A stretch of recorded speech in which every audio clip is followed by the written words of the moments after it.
Perkenalkan, nama saya Ilke Sulastri Hutapea, NPM 1901010120.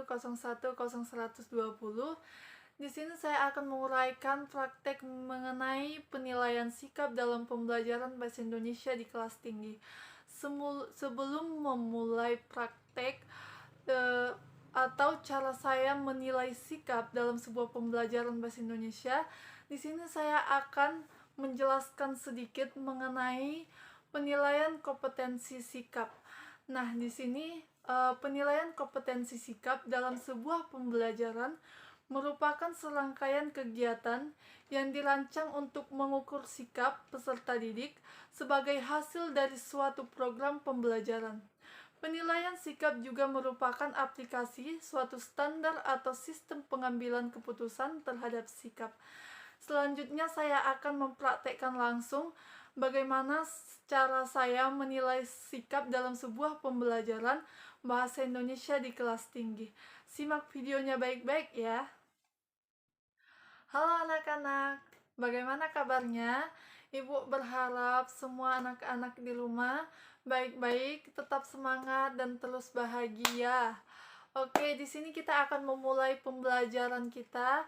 Di sini ibu akan menjelaskan mengenai puisi.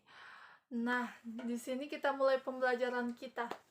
Di sini ibu akan menjelaskan mengenai yang pertama, ibu akan menjelaskan mengenai pengertian dari puisi.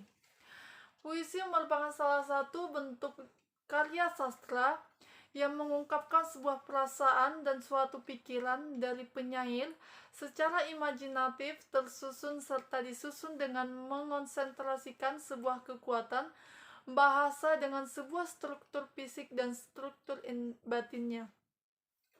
Nah, kita lanjut mengenai ciri-ciri puisi. Yang pertama, dalam menyusun puisi, unsur-unsur bahasa mesti dirapikan, diperindah serta ditata sebaik-baiknya dengan memperhatikan irama serta bunyi. Yang kedua, bahasa yang dipakai berbentuk konotatif. Yang ketiga, dalam puisi ada pemadatan dari seluruh unsur kemampuan bahasa. Dan yang terakhir, puisi mengungkapkan pikiran serta perasaan dari penyair berdasarkan pada pengalaman serta bentuk imajinatif. Lanjut kepada unsur-unsur fisik puisi. Yang pertama ada diksi, yang kedua majas, yang ketiga rima atau unsur bunyi, dan yang terakhir citraan atau imajinasi. Lanjut ke jenis-jenis puisi. Yang jenis-jenis puisi itu terdiri dari puisi lama, pantun, syair, kalimah, gurindam, puisi baru.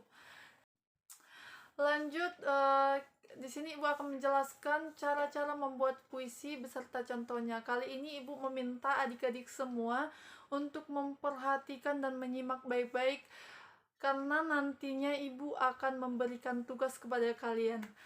Nah, di sini cara-cara membuat puisi beserta contohnya. Di sini ibu akan menjelaskan cara-caranya, yaitu yang pertama, tentukan tema dan judul. Yang kedua, tentukan kata kunci.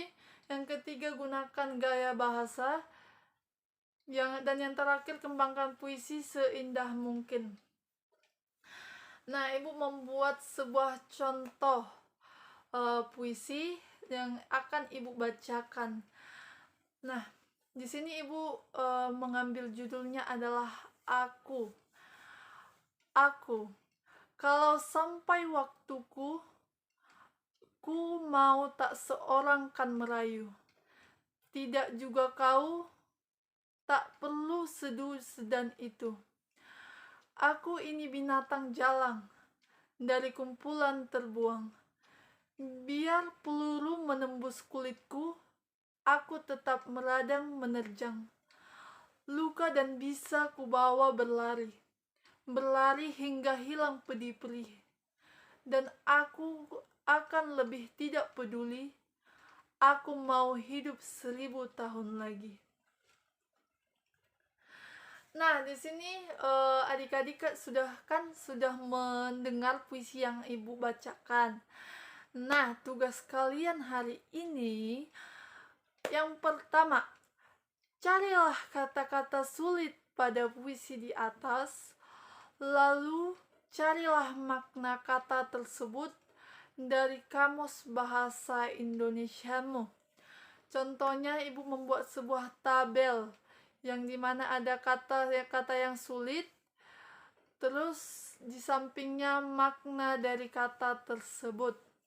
Nah, di sini ibu meminta adik-adik semua untuk bekerja sama. Tidak perlu teman jauh, teman dekat aja yang ada di samping kalian, untuk bekerja sama mencari kata-kata sulit dan makna dari kata tersebut.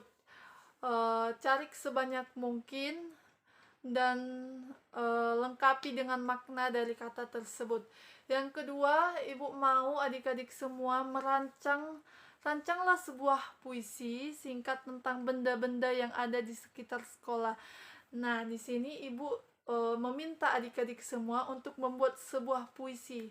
Jadi rancanglah sebuah puisi yang dimana puisi itu temanya itu dari sekitar sekolah. Jadi tidak perlu jauh-jauh, kan banyak tuh dari sekitaran sekolah, bisa papan tulis, bisa tumbuh-tumbuhan, pohon, bisa buku, pulpen, ruangan kelas, gedung sekolah, kan itu banyak. Jadi ibu mau di sini untuk soal nomor 1 bisa bekerja sama, tapi untuk soal nomor 2 ibu minta dikerjakan pribadi-pribadi, jangan judulnya sama atau bahasanya sama. Jadi ibu mau kerjanya pribadi-pribadi, jangan menyontek satu sama lain. Jadi dirancang semenarik mungkin, seindah mungkin. Setelah nanti selesai, ibu mau kalian membacakan puisi kalian itu kepada orang-orang yang ada di sekitarmu. Bisa orang tua, bisa teman, kakak, sanak saudara, atau orang lain. Nah, di sini tugas kalian hanya 2 aja. Kerjakan yang bisa kalian kerjakan. Ingat, untuk soal nomor 2 jangan dicontek, kerjakan masing-masing. Selamat bekerja. Oke? Terima kasih. Sekian praktek saya mengenai penilaian sikap dalam pembelajaran Bahasa Indonesia di kelas tinggi. Semoga bermanfaat buat teman-teman sekalian. Terima kasih telah menonton video saya. Salam sehat dan bye-bye.